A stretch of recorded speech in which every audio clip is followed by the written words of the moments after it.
All right, guys, I am here with my friend. I think, man, we met. The first time we met, I think, was the ADCC trials in like '04, bro.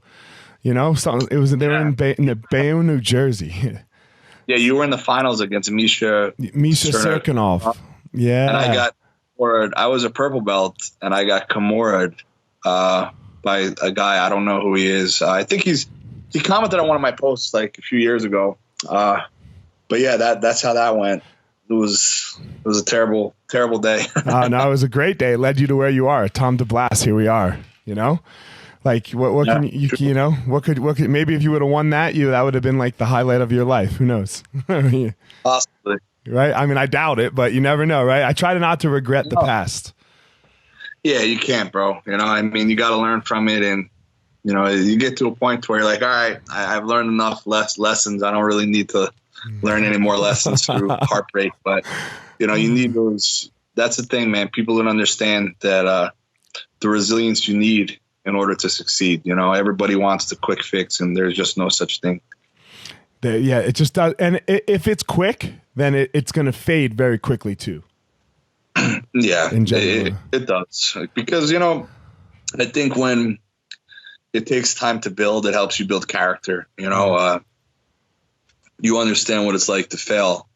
So, you know, you have a little bit more sympathy, I would say, for those who are, you know, you're competing against. And, you know, it's a different world nowadays with talking. My guys are doing it. You know what I mean? And it's it's working out so far for Gordon, man. Bro, he's once in a lifetime kind of athlete. You know, it's crazy. Like before ADCC, he made a video or a picture. Like he was laughing and he's like, my reaction when people say I'm not going to win double gold. And it's like, bro, we're 2 days out from our Olympics and you're just laughing in the face of all the athletes you're going against, you know. But bro, it's real, man. Like I said, like when I train, like, you know, no one could do anything to me, you know, ever.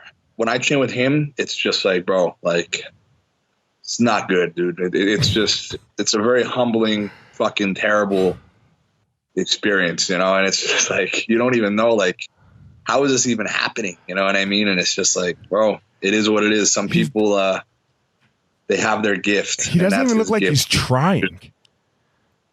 Like, he's really not. I saw him after the Hulk match, which I think, so it was before the Buchecha match. So at that point, it was like a 0-0 score into overtime, and then like a hard fought overtime with wrestling. Like wrestling, it's not like he's a stud wrestler, right? It's not like he's some like, I mean, he's good, right? I'm not gonna say he's not good, but it's not like wrestling's his forte, right? Where he's So, and then he Hulk was like bent over in the corner, like, oh God, like dying, and Gordon was like, word, and I was like, dude, did you even try?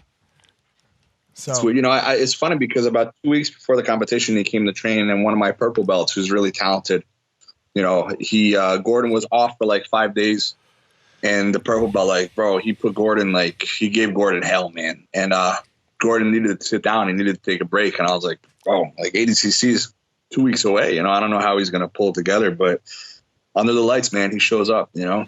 Yeah, he shows up.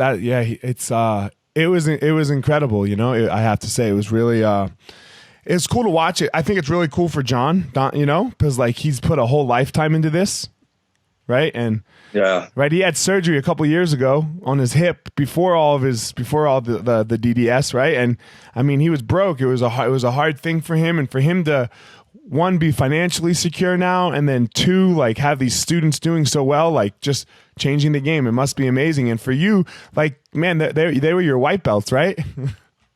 No, Gordon was never officially my student. Okay. Garry, I had all the way through black belt. He won 2 world titles under me, the ADCC trials. And then he started going to Rutgers, and then he started training in the city. And Gordon has always just been like a little brother, you know, like I've always trained with him. But first he was Miguel's student, and then he was Gary's student. You know, he's still Gary's student and Garry John's student, you know. Right. He learned a lot from Garry, man, you know, a lot. He started really going to John consistently as a purple belt. And yeah, man, I mean, I think Gordon, no matter where you put Gordon, man, he's a Ferrari, you know, he's going to do well. You know, like, I think no matter where he was, you know, without Garry, without me, even without John, I think Gordon would find a way to be very successful on the mats. You know what I mean? He's just very talented jiu-jitsu wise. You know, there's something obviously like a gift like him and his brother have, you know? Right. Because think about it, man, like John has been around for a long time, right? And there's never been a Gordon, you know, there's never been a Nicky before, you know? So it takes a special person to really put to use what the teacher is showing you, you know? For sure. And no doubt about John's ability, mind and you know, his ability. He's a genius, man. He's so smart, and his whole entire life is just jiu-jitsu. You know, he doesn't have a family, he doesn't have kids. He wakes up, he studies jiu-jitsu, he goes to the city, he goes to bed. Like all he's doing 24 hours a day is watching technical stuff, you know, watching video. So hey man, it's awesome. You know, I love it. It's amazing. So let me ask you a question, man, because like you brought it up a second ago, like your guy, like they're doing it, right? They're all, I mean, like, man, if they're all over social media and like, man, talking a lot of shit, and that's not really you, right? But like, you love those guys. How do you deal with that? You know? Well, you know, so like, I'm crazy, man. You know, like if you're my enemy, it's not it's funny because like I'm really good to good people. I'm really nice to nice people, but I could be pretty bad to bad people. You know, like if people are my enemy, like I don't believe in peace if you're my enemy. You know, I just don't. I don't believe in turning the other cheek. I don't really have any enemies because I'm really nice and I get along with everybody. I'm 37 years old. I don't want problems, but you know, those kids took a lot of what I've taught them and what they've seen from me. And, you know, they're fearless in that sense. You know, they have balls. And at the same time, though, like it's hard to tell them anything because they're making money. You know, they're doing well and they're selling tickets. And it's like they're getting the business aspect of things. But everybody thinks of martial arts and they think of respect, you know, but at the same time, they bring up good points, man. And, you know, like, no one talked shit when the Gracies were storming dojos, you know, like no one talked shit when they were like beating the shit out of karate guys, you know, like that was okay. Why was that okay? Because they were Brazilian? I don't know. I'm asking. I remember really doing confused. It. I remember doing it. I remember being at like, you know, for me in Colorado, for us in Colorado, it wasn't like the East Coast. There was no, it wasn't so, like jiu-jitsu wasn't like proven like yet. People, you know, they saw the UFC, but there was no jiu-jitsu in Colorado. Amal was the first one. So when he opened his doors, like, you know, karate guys would come in and then we'd be like, all right, well, we'll see you here and we'll go. Like, so I remember like dojo storming a little bit and it was cool. It was fine. it was, you know, I mean, and if you see a lot of the times, like the guys ripping off their gis and pounding their chest and, you know, I mean, it got to go across the board, you know, like it got to make sense, you know, and I don't agree with how they talk and what they do all the times. But I mean, you know, they're still like, I can't not love them because of that, you know, and man, it's like, they're really not attacking anyone who hasn't attacked them. You know, like they're really not going after somebody who's not going after them, you know, and if you say one thing and do another, Gordon's going to pull your card, man. He remembers everything, you know, and he's going to say it, you know, the hypocritical stuff he doesn't really like. And it's tricky, man, because I'm cool with everybody, you know, I'm cool. Like I did a camp with Cyborg last year, you know, I'm like, bro, we all saw what went on with Cyborg and these guys this year. Still we saw what happened at Nogi Worlds. That was ridiculous. Right. Yeah. And I did the camp after that. I did the camp. I couldn't believe it. I saw it and I was like, wow. You know, I was like, bro, well, this must be a little weird. But then now again this year, like at ADCC, I was like, what? That was dumb. That was so dumb. Know what the problem was? Cyborg's reaction when he lost. It was a close match, man. It could have went either way. Could have gone either way. I had the same match. Like me and Cyborg in 2009 had a match in ADCC that was, you know, 0-0 as well. And I thought it was mine, you know, but when I lost, you know, I didn't, you know, I just lost. I just walked off the match. You lose. You know, he really was very emotional in his loss, you know, and, you know, then he went on to say that he didn't agree with the loss. So I think that just gave an opening for those guys to kind of like, wait a second, man. Like, you're screaming when you lose, but yeah, you're telling us to be respectful. Why should we, you know, like, are they supposed to sit there and take that, you know, I mean, or defend themselves, you know, like, it's tough, man. It's something that, I don't know. Cause if I were Nicky Rod in that place, I would be annoyed too. You know, like, I would be like, bro, like, you lost, like that's it. It is what it is, you know, move on, you know. I thought Cyborg won, but not enough that anybody could complain. You can't complain if you have 15 minutes to score points and you don't score any. Then there it is. Like, bro, yeah, you know, like, it was a really close match. Yeah, Nicky Rod couldn't have complained. If he would have lost, there's no complaining. No, he couldn't have, you know, and I thought, I don't know. I don't really want to talk too much about the match, to be honest. It was a close match, man. You know, I got all the respect for Cyborg still. And, you know, I think Gordon and them kids, not only are they successful, they're very young, you know. So being at their age, having the success that they have, I think kind of sometimes, like, they only see money sometimes, you know, and they back their shit talk up, that's bro. The problem. Yeah, that's the best part about it. Yeah. They show up, dude, you know, so it's really hard to say anything. If you want them to shut up, beat them. That'll shut them up. If you beat them, that'll shut them up. It has to. And like, I'll be super honest. Like, I'm 39 years old, right? Like, got into ADCC for the first time this year.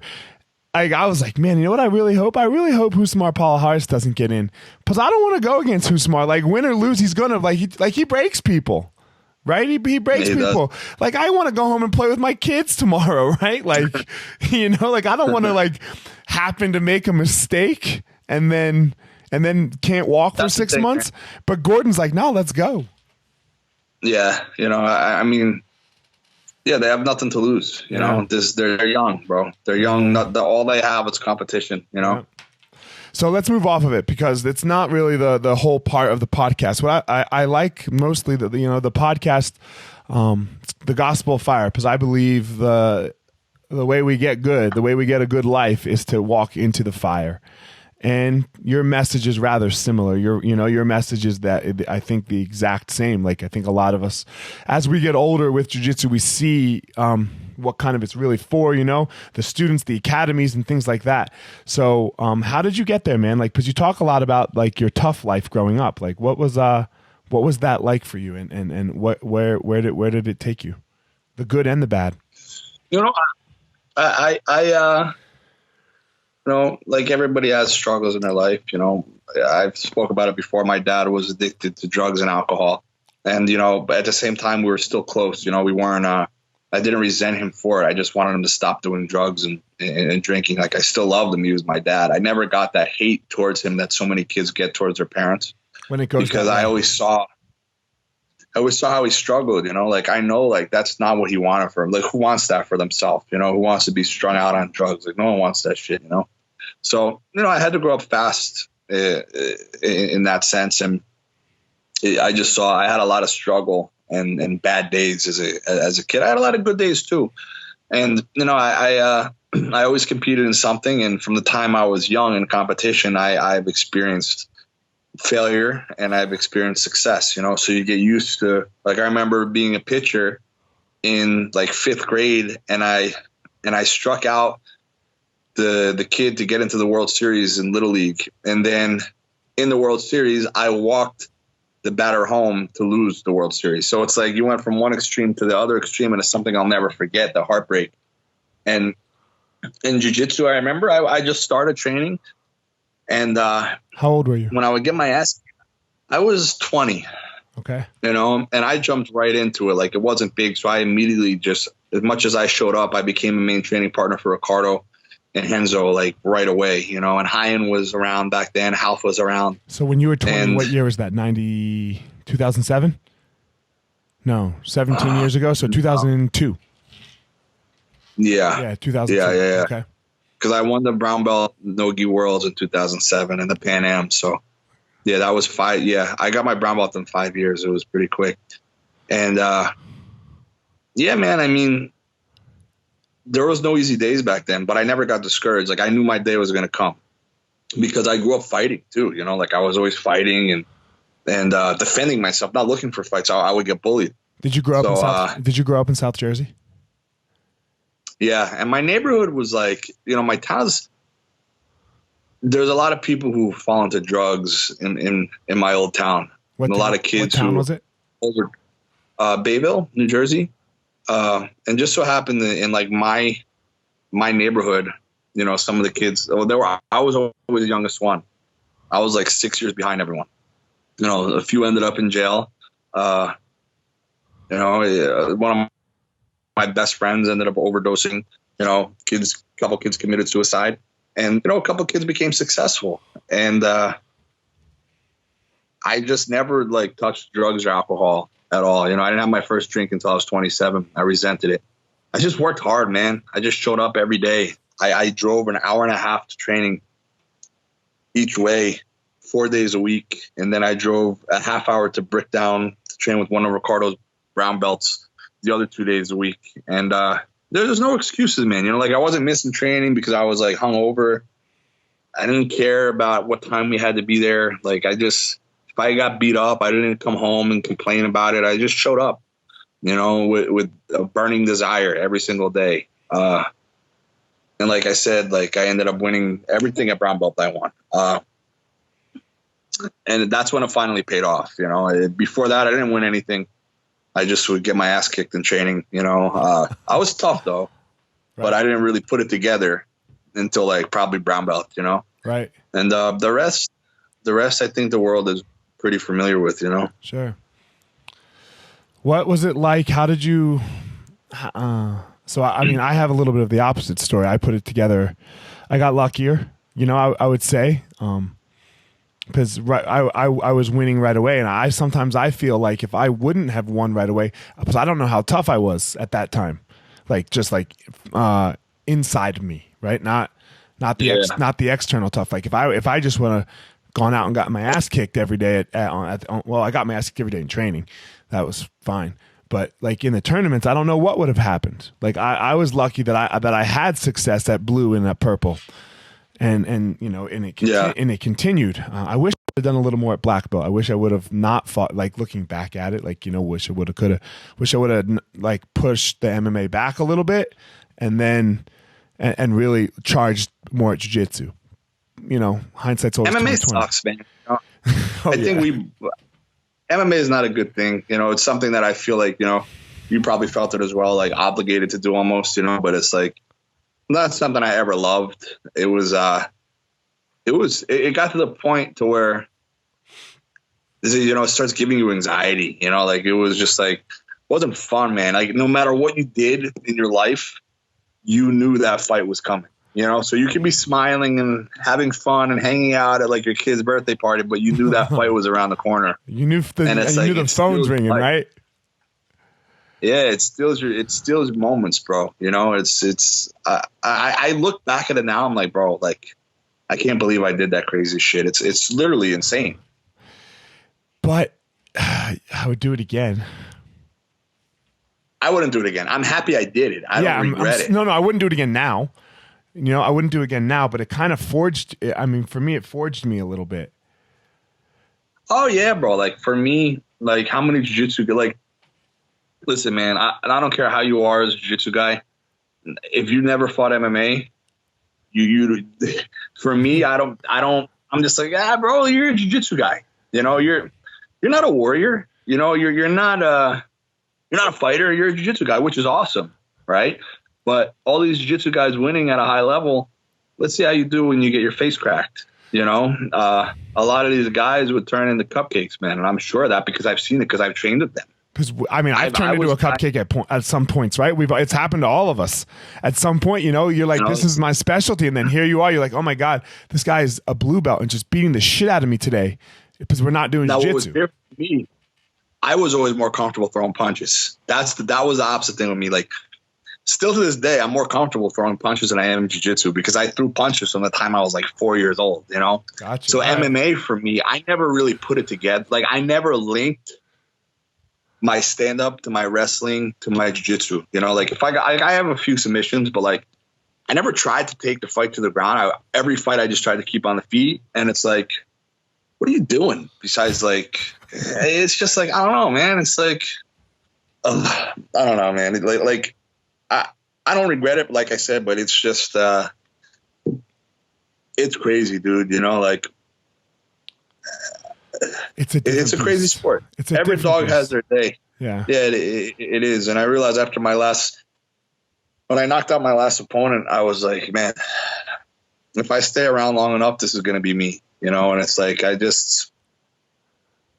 don't think I could have recovered well mentally from that. You know, it would have been hard because I have 2 decision losses, close decisions, and those were really, really hard on me, bro. You know, like I went through a state of depression.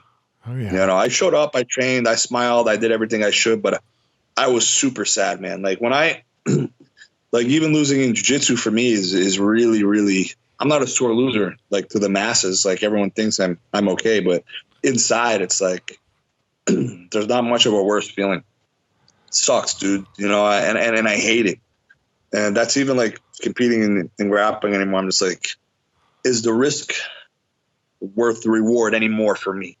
You know, then it was, you know, coming up. And now it's like, if I win, is it going to put me in a much better place, you know, compared to where if I lose, compared to how I'm going to feel, you know, and that's what it came down to with me, because the older I got, the more accomplished I got, the more pressure I had as far as like, man, like if you lose, it sucks. And it's just not, it wears on you after a while, you know, when you compete for so long, it wears on you, dude. You know, it wears on you mentally, and then it's hard to juggle everything.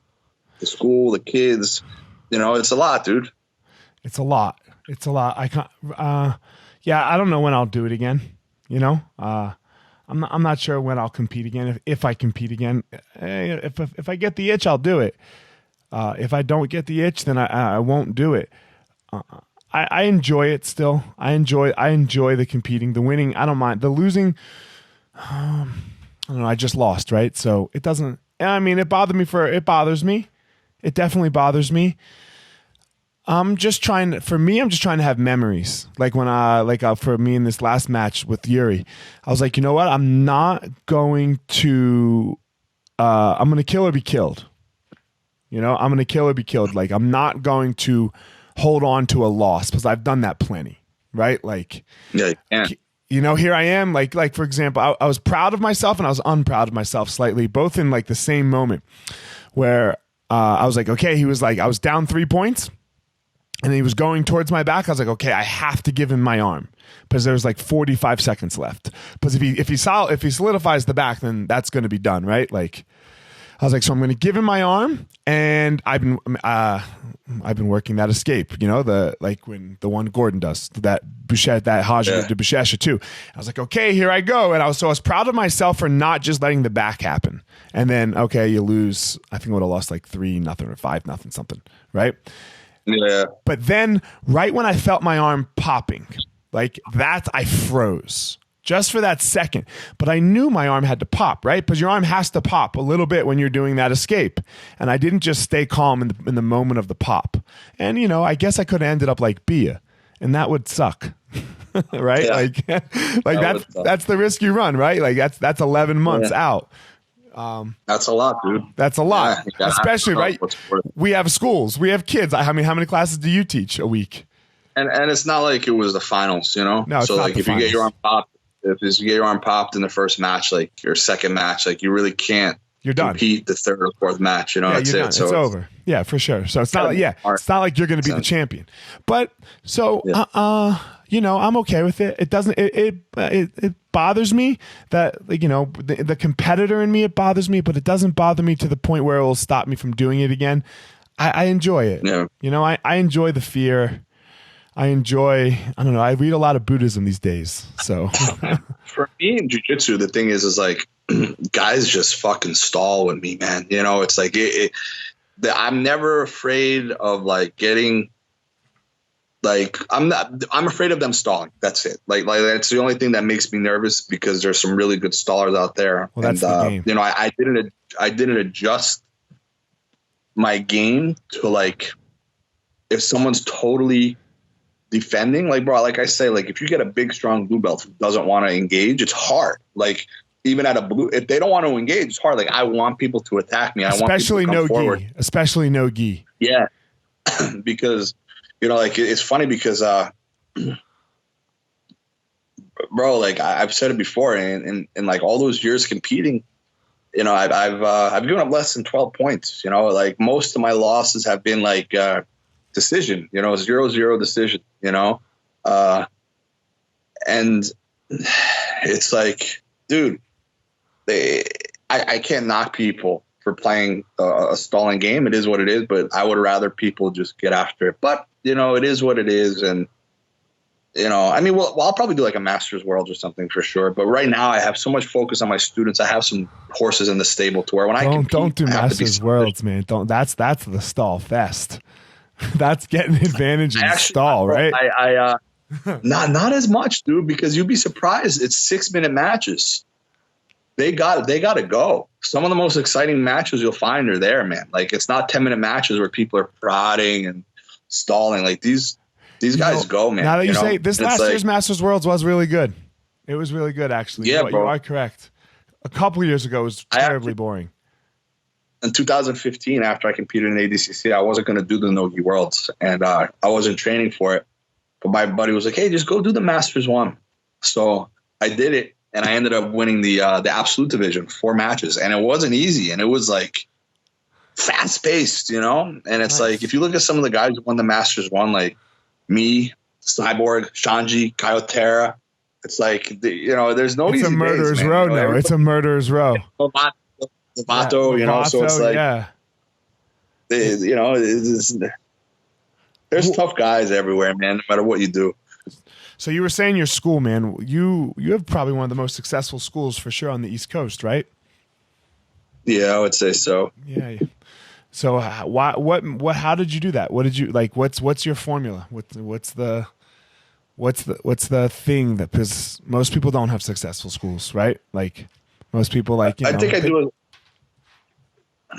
think I do something very similar to you guys and to them all. Like as far as we have our basic class, our intermediate, our advanced, we have a set warm up. You know, we have uniform gis, either white or blue.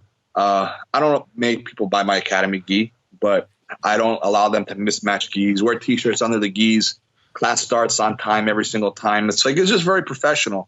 And I just care. You know, I really care. I think giving a shit goes a long way. And that's something that I do. Like, I really fucking care, man. Like, I get so emotionally invested to where I have to pull back sometimes, because when I would lose students before, I would get like really, I would just take full blame. Like, if I lose students, it's my fault, you know? And reality is, bro, it's not always our fault. You know, sometimes people, you could give them everything, man. And they're just going to like find a way to resent you or resent the school because they have to live with themselves, you know? And for me, I understand that now. I have a few different sources of income, you know, like from seminars to the DVDs to stuff like that. And it's like, I'm not solely relying on my school. I have like 22 affiliates. So that made things a little easier for me, because running a school gets very exhausting, man. It's like, you're not your own boss. The students are your boss, you know? And that's the approach I take. The students are our boss. Like, I take the approach of serving, you know, and we have fun too, man. Like, we saw, like, I posted something today, like one of my buddies, he also trains, and he was talking shit to me yesterday saying I can't pass his guard. So I posted a video of me just totally dismantling him today. I posted it up online, and it's fun. You know, I was talking trash to him, but it's like, man, you got to let these guys know, you know, there's one king in the castle, you know, and sometimes if you allow things to get out of hand, you know, people, they kind of, they lose that respect, you know? So unless you have a student, like John doesn't train because he's hurt, but he has students there that will like literally lay the law on everybody. And those students will never question him. Right. I'm getting there to where I have those students, but they're not always there all the time. So I'm still the one that has to essentially lay the law. Yeah. And I lay it, bro. You know, this is the first time I trained since Kasai in August 17th. So maybe he thought that I wasn't going to bring it, but it was not a good day for him. Yeah. I have, I have my warriors. I have my, I'm lucky enough to have that as well. Like, if I said die, they would die. So. Well, bro, no doubt, man, no doubt. I have a guy that literally could submit any man in the world. He's my black belt. He's a 260-pound mammoth of a human. Like, literally could submit anyone, bro. Like, he does the crazy, like, he'll wrist lock you. Like, this is crazy. He's a dangerous human, But for me, if I put him on someone, like, they're getting hurt. You know what I mean? Like, I don't necessarily want anyone to get hurt. I just want to keep them in line. I want them to get their arm power. I've never, like, hurt somebody.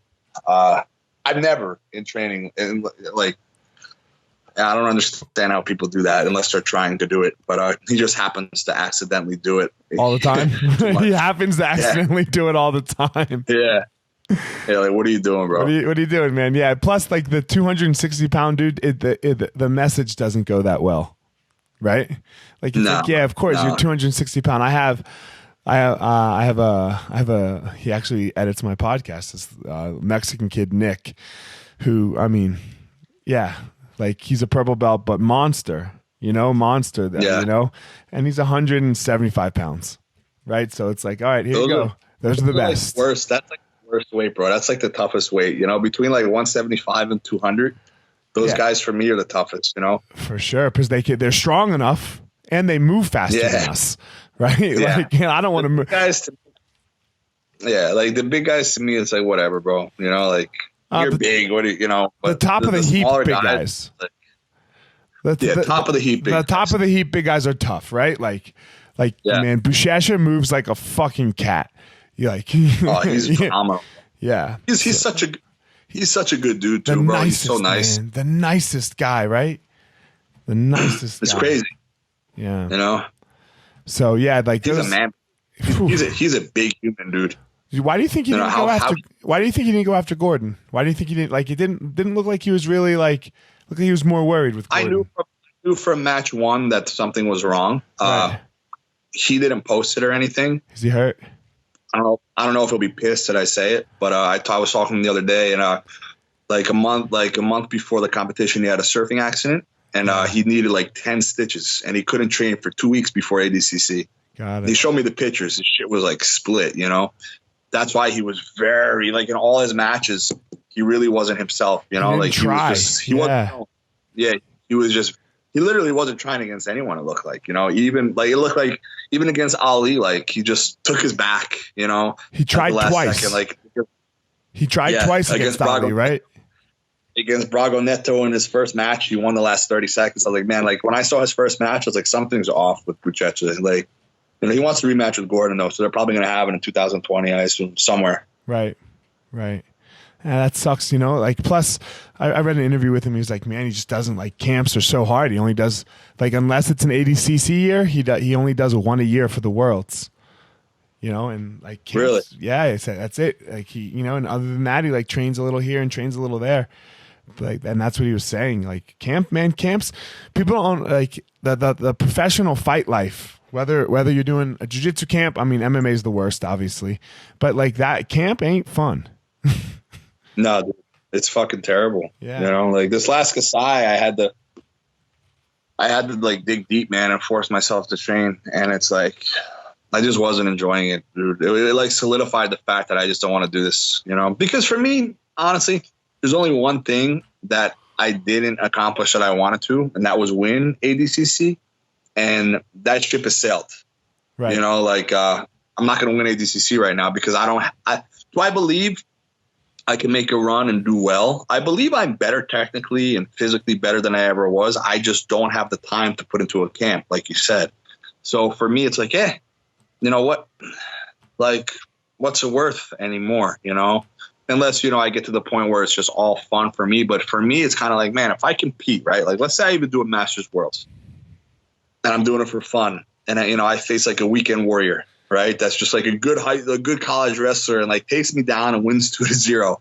Like he's going around saying he beat me. And it's like, that stings a little bit, bro. That pisses me off, but I mean, I don't think that's necessarily the right mentality to have either. You need to, but I think I also I've earned that right to feel the way I do. You know, I've tested myself for nearly 2 decades. Like, eventually it comes to a time, it's like, okay, if you want to take a step back, you can. You know what I mean? It's like, I do.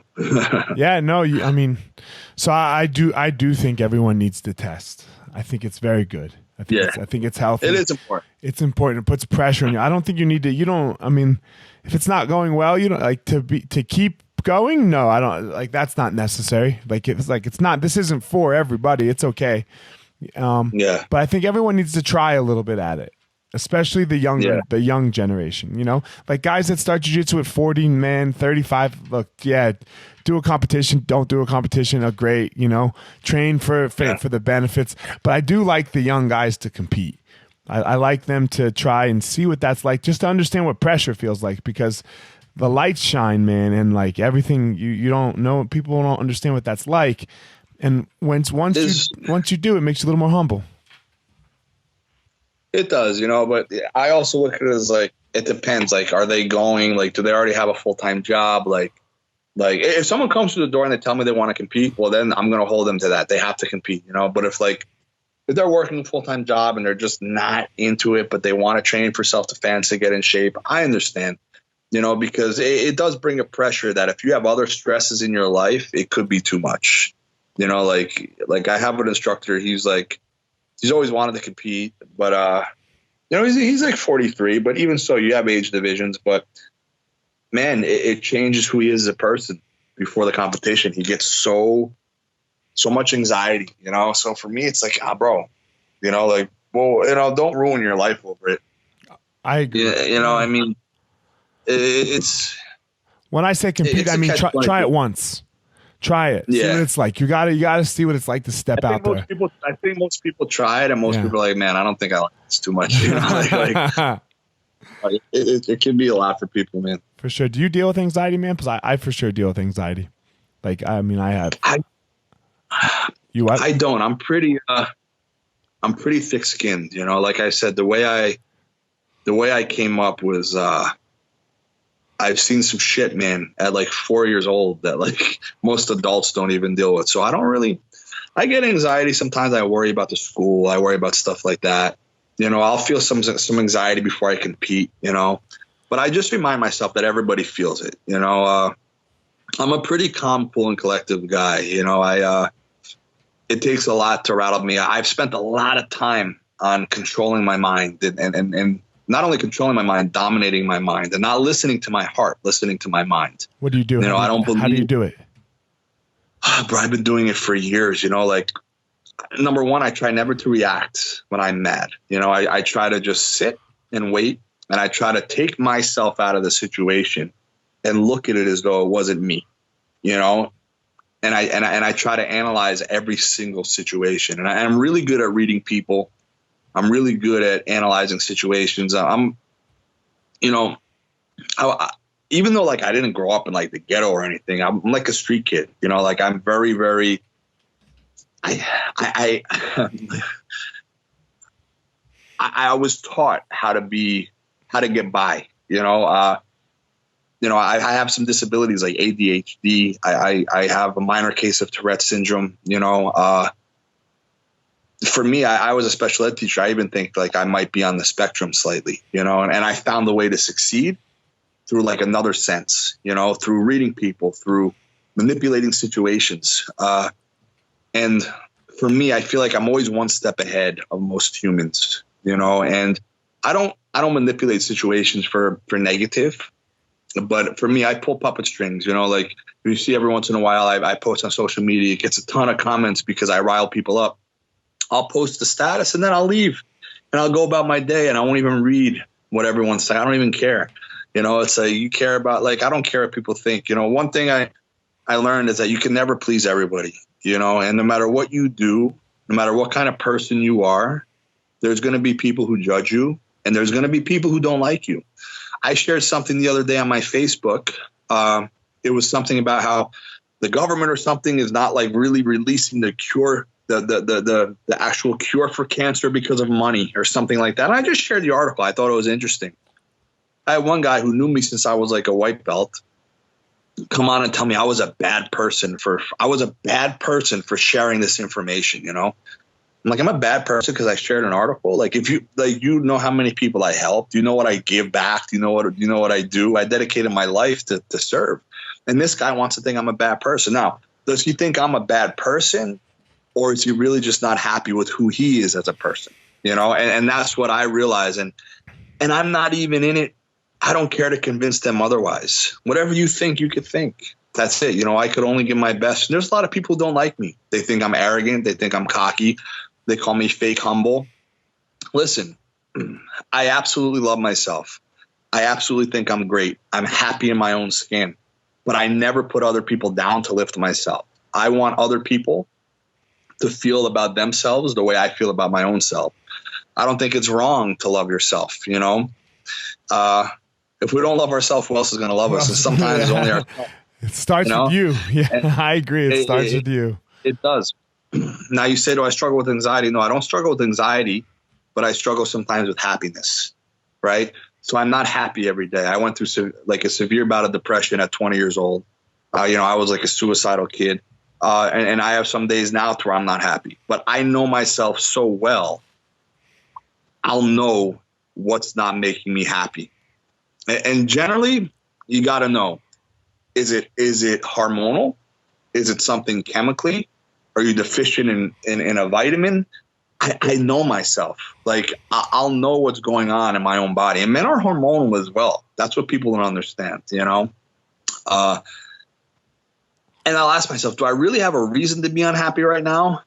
Or am I just finding a reason to be unhappy? You know? And so, you know, I think as we grow older, you know, life molds us and the experiences we have, like, you know, like you said, competition, you know, I have some invaluable lessons from the mats, from the cage. You find out things about yourself that, you know, you really like, and you find out things that you don't like. And for me, I think I have a pretty good grasp of things at my age. You know, I'm an old soul, so to speak. You know, at 37 years old, sometimes I feel like I'm 90. I'm tired, bro. You know, I've been through a lot. I've seen a lot. And I'm just waiting for the day to where, okay, I don't have to worry about nothing anymore.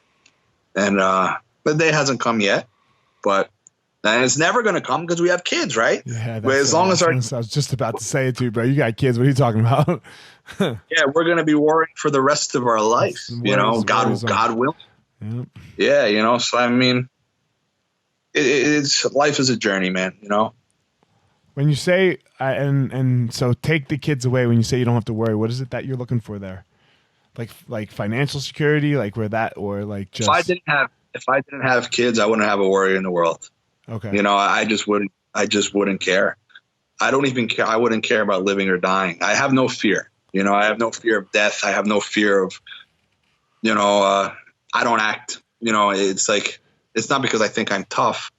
I just don't care. Like, there's nothing that someone could do to me to hurt me that hasn't been done to me already. I've been hurt in every single way that you can imagine as a human being. So what is someone going to do that I haven't been through, you know? And for me, death is peace. You know, I'm not afraid to die. I'm only afraid to die now because I have so much to teach my children, you know. I have so much to show them. You don't want to leave them. They have no idea. Yeah, you don't want to leave them.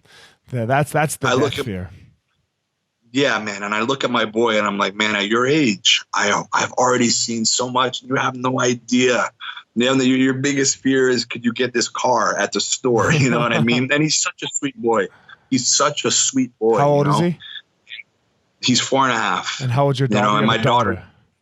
Yeah, she's 8. Now she's very slick, bro.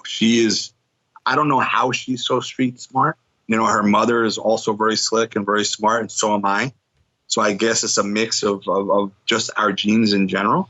But my son he has this innocence about him that it's like, it's worrisome sometimes because the world is very cold, you know, and I've seen evil, you know, I've walked among evil. I've seen hell, and I don't want him to ever experience some of the things that I have experienced, you know, and I'm going to do my best that he doesn't. But if he happens to, I want him to be prepared. I have this dilemma with my kids because the hardships are what made you, right? So you gotta have them, right? You gotta have them, right? I know, but we want to protect them because it's like your child. It's like your heart, but it's out of your body, right? And like right now, your heart right now, it's got this muscle surrounding it, and it's got like this big chest cavity, right? Like of hard bone that it's fucking hard to get to that thing, like for real. But your child is sitting right there, and anything and everything could get to it, and you're like, no. But at the same time, we're like, God, that they have to feel this. Yeah. You know, do they, or is that something we just tell ourselves because we've suffered? And I don't know. I don't know the question. You know, I mean, is it necessary to suffer to succeed? Because let's take a look at. Let's take a look at competition. Nicky Rod. The kid don't know jiu-jitsu worth shit, right? He's never been. He's never been in ADCC before, so he's never suffered in those matches. He's never had a match that went over 8 minutes before. All of a sudden, he's in ADCC for the first time. 2 15-minute matches. No, 3 15-minute matches. 3 15-minute matches. And then a 20-minute match where the last 30 seconds of that match, he showed more grit and desire probably than anyone in that competition. And that was the first time he was really battle tested like that. Now, I know he's wrestled, but he was never successful wrestling. Right, but we don't know what the rest of his life looked like. Maybe you know more than I do. I don't know, right? We don't know what his childhood looked like. We don't know what his, we don't know that. Like that grit could have come from somewhere. I mean, I know he was a tough wrestler in high school, right? I mean, he looks like he's from a pretty good family, you know? I understand what you're saying, but in the same sense, it's like I'm starting to think that sometimes we say we need these hardships and we need this and that because otherwise, why the fuck did we have to go through it? You know, why did we fail the way we did? You know, was it necessary, or was it just an aspect of life that we've happened to taste? You know. Now, I do understand your point, and I've always thought like you as well. You know, we need to suffer in order to succeed. Now, on our way to the top of anything, yes, we must suffer. But, I mean, I believe suffering in a competition setting, like coming up short, is a little different than, right, suffering in a personal setting, right? No, for sure. And, of course, unfortunately, they're going to suffer on a personal scale because they're all going to have a boyfriend and girlfriend one day, and their hearts are going to be broken. Yeah. You know, it's going to happen. And do you have daughters or do you have sons? I only have 2 boys. I have 2 boys. Okay, so yeah, you don't. You know, it's funny because I look at my daughter and I'm like, man, she's a savage, bro. You know, it's going to be very hard for a boy. And not hard, but she is like a walking stick of dynamite, you know, and she's sweet, but man, you get on her bad side, bro. She has this vicious side that I have, but I was taught to have. I don't know where the fuck she got it from. You know, it's like, man, I don't know if it's just it's not a female thing. There's a lot of soft females, you know, there's a lot of soft males, but right. I think it's just a characteristic thing that she has. That's my son's the same way. My youngest son, like my wife has that, right? Like you get on her bad side and that's it. And like, it's like my youngest son is like my wife. And I am just like, baby, you're like, you deserve all of this because this is you, you know, like this is you. I don't know what to tell you because that's, you know, like, but like, and for her, like her dad left at, you know, when she was 2 or 3 years old. She barely remembers him, you know, like she had hardships with her mom but he has that chip. It's kind of like what you were saying. He has that chip on his shoulder without any of that. Like she and I are together. We live a good life. Like there's like his life and her life aren't even close. Bro, that's the thing. Like my kids have never seen, you know, any suffering. None. But she is 100% a stone cold. When you're on her bad side, bro, it's actually she spits fire, man. Like the things she says sometimes, it's like, Isabel, baby, this is hurtful. You can't speak like this, you know? And, you know, it might be my fault because, you know, I'll never talk disrespectfully to her mother ever. I'm very, very against that. Are you guys married still or no? Yeah, we're together. Okay. But when she hears me on the phone with other like people sometimes that if it's business or if it's like a friend who did something stupid, you know, I won't hold back. I'll go hard. Sure. You know, so she hears that and she see me almost kick the shit out of a few people on the street because one time this gas station owner, this little guy, man, he's like, it was like a 120-pound, like little black man. And this guy was out of the car, just like bullying this gas station guy. And I'm like, man, I can't sit here and let this happen. So I got out of the car. Words were said. A couple of his friends got out of the car. You know, they decided that it probably wasn't the smartest thing, you know, so they got back in the car. But she witnessed that. And it's good for her to witness that because I don't want her to think that her dad's going to sit back while somebody is getting bullied. You know, at the same time, you don't know what people are carrying, a gun or a knife, this or that. It's stupid. But, right. The situation you're putting your child in, maybe. I get it. I go through it all the time, too. Yeah. But at the same time, like, what about that poor man who was getting bullied? You know, what kind of man would I be if I let that happen? So it's like, she knows that I don't take no shit. She knows who I am. You know, she's very proud of me. And she knows that I'm no bully, you know.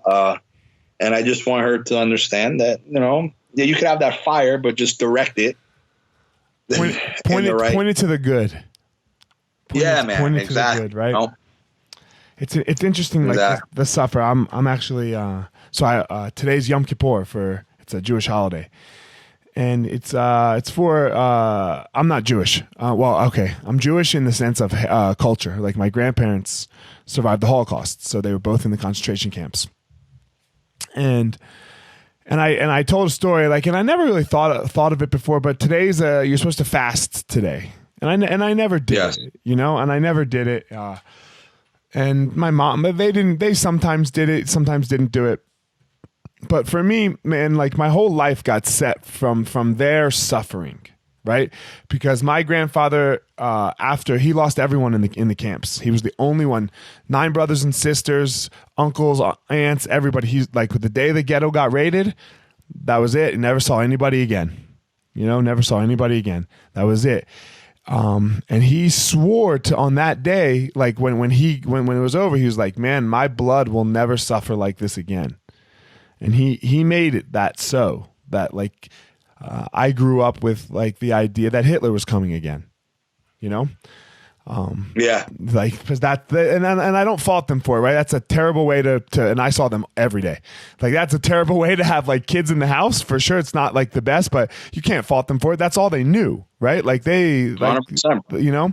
So that was, I grew up with that, but he made it like he knew we could get out. He made it so that there was always enough that we could get out if Hitler ever came again. And then when he died, like, he just told my mom, he's like, you know, he's always wanted a school. Just make it happen. Like, go ahead, you know, and that's when I got to buy in with them all after I retired. And, that was blood money to me. Right. So today I woke, like, you know, I was thinking about, I was like, man, I can't eat, you know, I can't eat today. I don't get anything because I got to pay respect. I got to pay respect for my grandfather, you know? Yeah. And that's the way it should be. You know, I mean, I feel it should be that way. Yeah. It's good because, you know, you're to a point now, you know, you're successful. It's important that we still it's funny because I'm going against what I said before. For me, it's important that I put myself in uncomfortable situations because I don't want to get too comfortable. Yeah. I feel comfort, you know, for me anyway, not for everybody. For me, comfort will not be a good thing. No, you know, I need to stay devil. ready. You know? Yeah. Comfort's my devil. Yeah, exactly. And it's like, sometimes I wonder, like, man, you know, I'm a big God fan, but you know, I believe that the devil exists as well, you know, and for me, I don't fear evil. I don't fear the devil. And it's funny because I almost feel I have relationships with both good and evil, you know, and you know, Christians will be, oh, how could you do that? You know, don't judge me, man. You know, the same Christians who want to judge me, aren't we supposed to not judge? We're not supposed to throw stones, right? So for me, I say to myself, man, like, God, how much more do I have to literally go through until I could just be comfortable? Then I remind myself, man, when you get comfortable is when you regress, you know? And then for me, I could never regress. I have to kick and fight and claw my way every single day. You know, that's it. That's a wrap. I mean, because like I said, the day I stop is the day I lose it. And like you said, we have kids, right? There's no comfort when you have kids ever. I stopped. I got comfortable. I got comfortable a couple of years ago, and I know where it led me. It led me down terrible, not drugs, just anxiety ridden, just stuck, man, stuck. 9 months of hell, 9 months of hell while alive, and then why did that happen?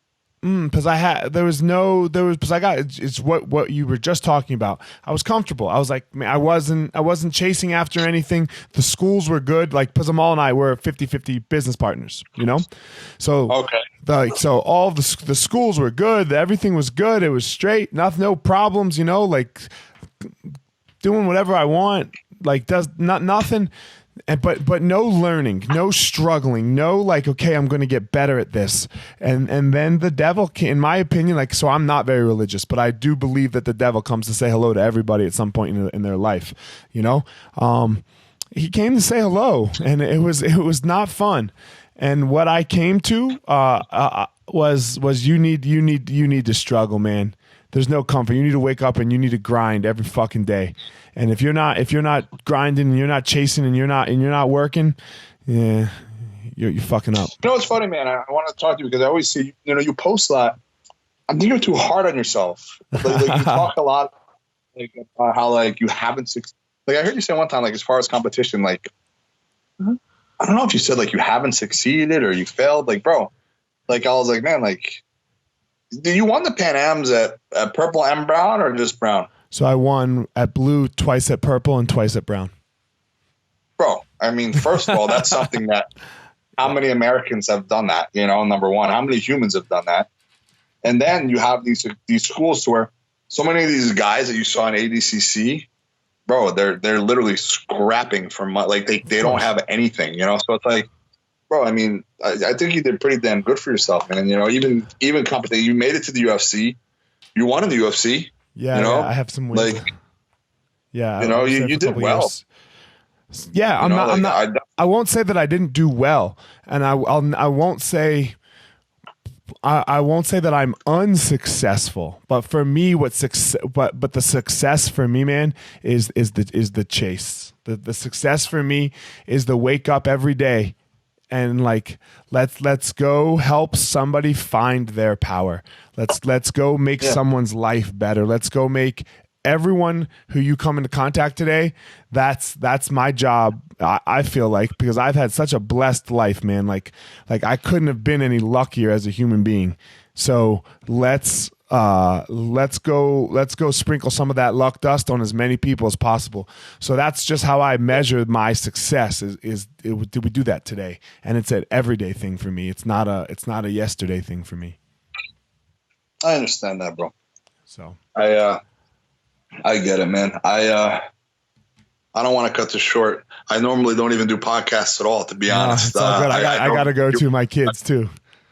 Yeah, exactly. I know me and you were talking about it for a while, but no, I think what you're doing is great, you know, and you're definitely a positive force in the community. So keep it up, bro. You know, you too, man. You're doing awesome. Obviously, like you said, you know, you don't walk through jiu-jitsu tournament, you know, without someone saying, man, thank you. And it's people you don't even know, right? It's people that you never even met before, and that's the goal, right? That's what we got to do. So keep it up, man. Like, you know. Like you said, fuck the haters, you know. I appreciate what you're doing, because you're giving, you know, some rotten people out there for no reason just want to fucking hate. It's like, man, be nice, dude. It's crazy. I know, but there's something wrong with them, right? There's something sad, like you said it earlier. There's something hurting inside them. So if we could get to them, you know, if we could get to them, and if we could maybe be the spark in their life too, then man, I do think that's our job as martial artists, and as like especially as we get older and leaders in the community, you know. So, but you're doing that, so fuck, man, I appreciate it. You know, I know the whole jiu-jitsu community appreciates it. Thank you, brother. So, have a good night, man. You too, man. This will come out.